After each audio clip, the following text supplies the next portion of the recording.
ចាសួស្តីបងប្អូនថ្ងៃនេះខ្ញុំមានរថយន្តមួយគ្រឿងមកដាក់លក់បង model Tesla Model 3 2024ណាបងសម្រាប់បងប្អូនណាដែលគាត់ស្រឡាញ់គឺបងប្អូនអាចចូលមើលបាន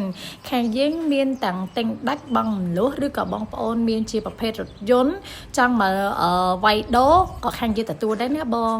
នេះបងអាចចូលមើលពីខាងក្នុងបានណាបងនិយាយទៅរៀងវាអែមខ្លាំងមែនតើហើយកម្លាំងវាក៏ល្អដែរបងអញ្ចឹងសម្រាប់បងណាដែលគាត់គិតថាសាំងមកសុទ្ធឡើងថ្លៃអីគឺបងអាចបដូររថយន្តជាមួយខាងខ្ញុំបាយដោះដូរក៏បានបងប្អូនចង់ទិញលុយសុទ្ធក៏បានបងប្អូនចង់ទិញលុយដាច់ក៏បានដែរបងប្អូន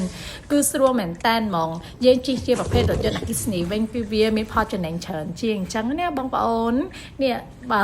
បងប្អូនអាចមើលពីខាងក្នុងបាននេះមិនទូចពេកក៏មិនធំពេកដែរល្មមមកស្អាតតែម្ដងណាបងប្អូន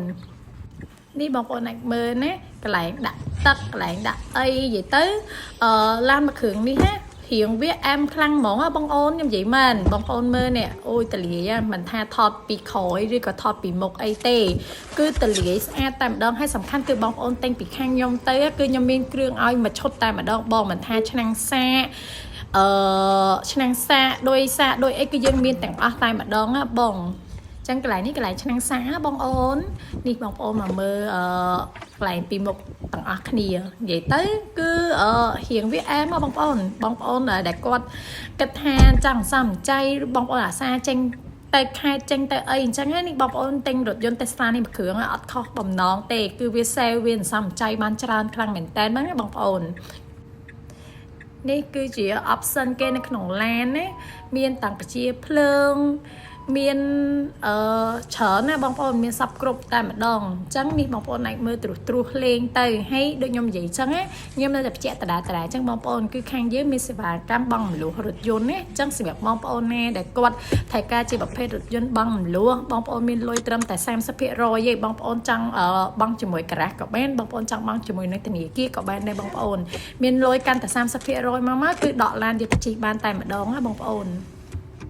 មើលតែថតពីក្នុងអីគឺតលាយនិយាយទៅរថយន្តនេះយើងមើលពីក្រៅយើងគិតថាវារៀងទូចមែនតែដល់ពេលយើងចូលក្នុងវាអត់ទូចវាអត់ចៀទេបងប្អូនគឺវា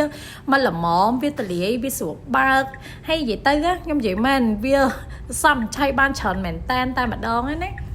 ចឹងបងប្អូនអាចមើលបានហើយសម្រាប់បងប្អូនណាដែលគាត់ស្រឡាញ់គាត់ចង់សួរព័ត៌មានលម្អិតតាក់ទងជាមួយនឹងការបង់មលុះឬក៏ចង់សួរព័ត៌មានពីរថយន្តពីឡានអីគឺបងប្អូនអាចឆាតមកសួរព័ត៌មានលម្អិតបានតាក់ទងជាមួយនឹងតម្លៃអីសំខាន់ណាតម្លៃក៏ល្អដែរបងប្អូននេះ2024ណាបងប្អូនរថយន្ត2024ណាអញ្ចឹងបងប្អូនអាចមកតេស្តត្រាយបានណាបងប្អូននិយាយទៅបើសិនជាកណែថាបងប្អូនចង់មកសាកមើលរថយន្តសិនអីអាចមកមើលរថយន្តសិនអីបានបងប្អូនណាឆ្លាញ់ចាំយកតែខ្ញុំធានាឲ្យបើបងប្អូនមកមើលឲ្យដឹងឲ្យបងប្អូនឆ្លាញ់ពេញចិត្តហើយរថយន្តមួយគ្រឿងនេះហ៎និយាយទៅគុណភាពវាមកអែមតែម្ដងអញ្ចឹងថ្ងៃនេះមានតែប៉ុណ្្នឹងឯណាបងប្អូនទាំងអស់គ្នាបើមានចម្ងល់ឆ្ងល់តាក់ទងជាមួយនឹងតម្លៃតាក់ទងជាមួយនឹងព័ត៌មានលម្អិតអីគឺបងប្អូនអាច inbox ចូលក្នុង chat បានណាបងប្អូនណាអរគុណច្រើន